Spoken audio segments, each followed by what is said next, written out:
Hi, I'm Roopali. Let's talk VAT.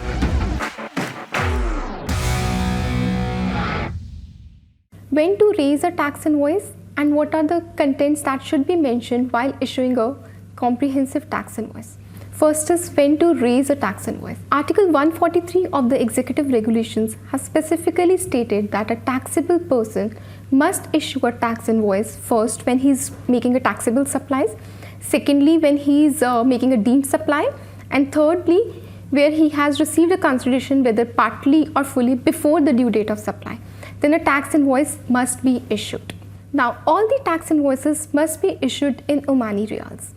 If there is a requirement by a taxable person to issue an invoice other than Omani Riyal, then the exchange rate used should be the average of the purchase and the selling rate appearing on the Central Bank of Oman at the tax due date.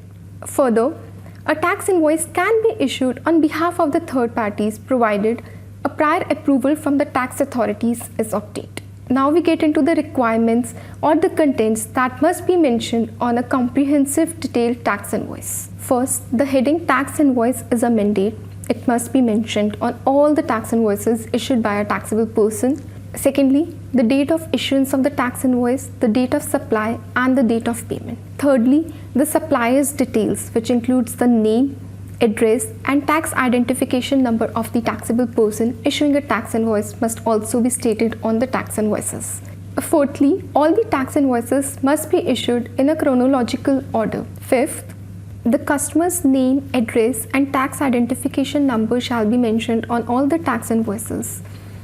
If the customer do not have a place of residence in the Sultanate of Oman, then its equivalent details should be mentioned in his country of residence. Next, tax invoices must include the description of the goods and services provided.